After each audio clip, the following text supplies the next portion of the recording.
by talking about MotionPlanning.jl. So this is actually work by one of my colleagues, Ed Schmerling, who can't be with us today officially, but he graciously gave us a bunch of slides, and obviously I'm familiar with his work, so we'll go through that, and then, like Tim said, we'll talk about trading. So what is MotionPlanning.jl? Well, first we need to kind of define what is motion planning in general. I understand we have people from a lot of different backgrounds here, so hopefully that's not too redundant for the roboticists here. But basically, motion planning is a very generic problem. It's usually just framed as you have a state, which is your initial state, and a goal state, and the goal is to find a path, or in the case of when you have dynamics involved, a trajectory that gets you from your initial state to your final state, and usually there's some concept of obstacles involved in this. And obstacles are, you have a very intuitive understanding of what an obstacle is when you're driving a car, just things you don't want to hit. But also, it can be more generic than that. It can be also regions of, certain states of your system that you want to avoid. So not necessarily just kind of physical obstacles, but just positions or particular states that you're just trying to avoid. So this is basically what we're seeing on there. Obstacle what is on the left. On the right, we're demonstrating a little bit what we mean when we're planning with dynamic constraints. So I'll talk a little bit more about this later. But yeah, okay, so motion planning. So like I was explaining, it's basically from start state to end state. Has lots of applications, obviously for robotic manipulators. So you can in the car factory, for example, you have a robotic arm that might have to plan trajectory to get a screw from a bucket of screws to where it needs to be. So this is the types of application we're looking at. Some of the things that we're more familiar with, so we're in the aerospace lab.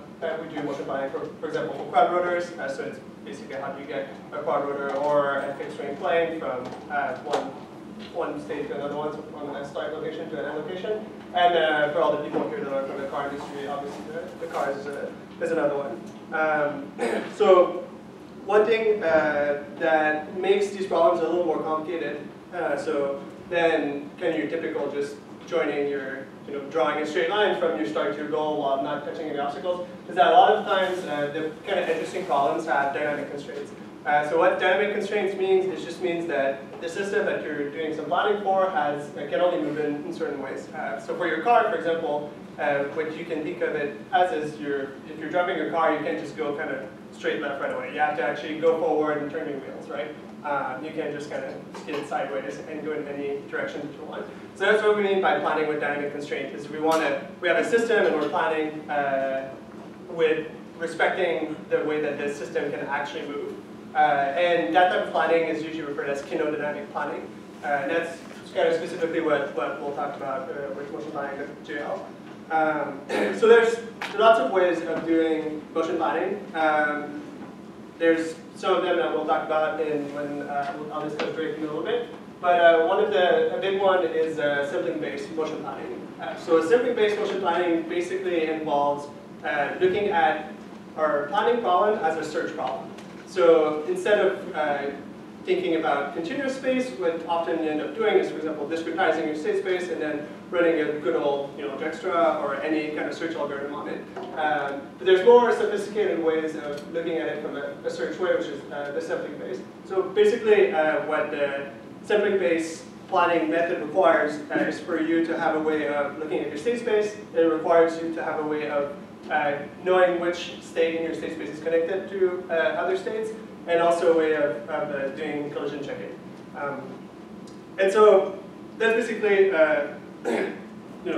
sampling-based motion planning. There's a lot of algorithms that people use RT star, FMT is a big one for our lab, or just good old RT. And this is probably some of the graphs that you've all seen if you've ever read an RT star paper, which basically just shows a bunch of states that the algorithm sampled and how it linked it through some search algorithm. So what is MotionPlanning.jl? Basically, it's a framework in Julia, which is language is specifically geared toward computing for kind of scientific and for research as well. that to do specifically sampling-based motion planning. And so, yeah, that's what I'll talk about a little bit and let you know what it does and how it works. So some of you might be familiar with OMPL. What OMPL is kind of like the ROS equivalent of the motion planning, especially for kind of sampling-based method. So you can think of OMPL as, you might be thinking that OMPL is already exists. It's kind of the closest thing we have currently to kind of an industry standard for to do motion planning. And so why is there a need to have a kind of another one, to have another kind of framework to do motion planning? So there's two things. I mean, first, if any of you have actually used OMPL, you'll know kind of the typecast, the pointer typecast fun times that you'll have if you ever try to use OMPL. So that's a little annoying. It's basically on the fact that OMPL is trying to be so generic that sometimes it just makes your life a little harder to try to use it for your specific application. The other thing is obviously it's not in Julia, so a lot of people, Julia is becoming more and more popular, so there's a need for a motion planning package for Julia specifically. The other thing is also kind of looking at specifically architecture. So MPL is trying to do kind of motion planning and more in general. But what Ed believes is basically that the sampling-based motion planning algorithm, like FMT or RT, do have a certain structure that we can exploit and make our software architecture really kind of exploit, basically, to make it perform better and just be more usable. Yeah, and so that's basically what MotionPlanning.jl is trying to provide. So a lot of the kind of current research in motion planning is mostly looking at uncertainty or at kind of different variation of the motion planning problem that are kind of making it more and more complicated. A lot of these rely under the hood on like a very basic motion planning system, and that's basically the goal is that MotionPlanning.jl could be that system.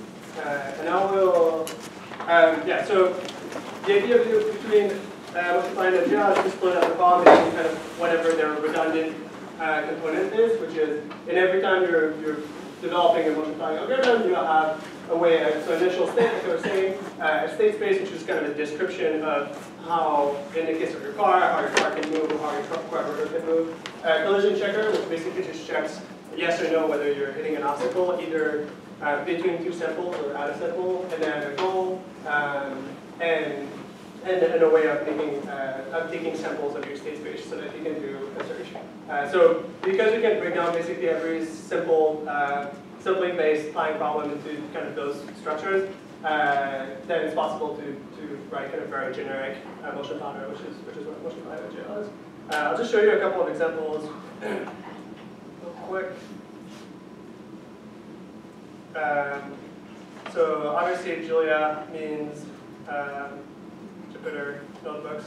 So this is just a basic example of what we can do with MotionPlanning.jl. So in this case, we've defined a state space as just being kind of a cube, which is some boundaries on high and low.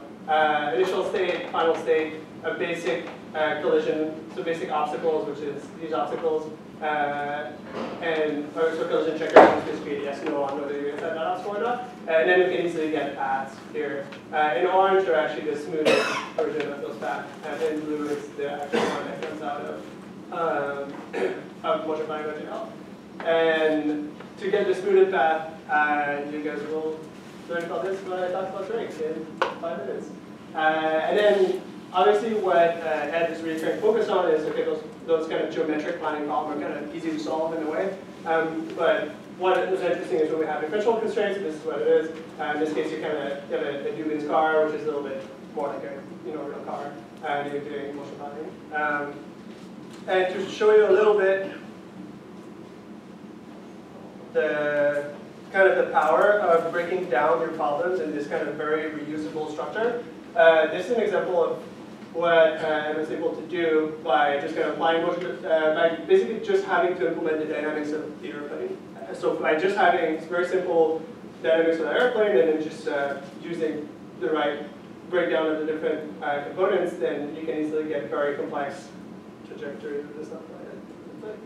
You can get trajectories that avoids obstacles for a pretty complicated system. So that's really the goal, is to allow people to kind of focus on their system, and then the parts that are reused from one piece of software to the next to just be already in place for you. So what's next? Basically, Julia 0.6, the type system upgrade, so just keep up with that. Like I was saying, like you saw, there's the blue path and the orange path. So usually the assembly-based planning software end up getting very kind of crude paths that do weird little kind of, they go out of their way and then they come back. So you want to make sure that you can actually smooth that after the kind of post-processing step to make sure that their paths are usable and look nice. So that's something that I'm working on. And then also just having more robotic system, just kind of view supported right off the bat. And yeah, that's it. If you guys have any questions, I can put you in touch with Ed. He's a great guy, and he'll answer any of your questions. And I can try as well. But yeah, we'll move on to Dre if you guys are good. Questions?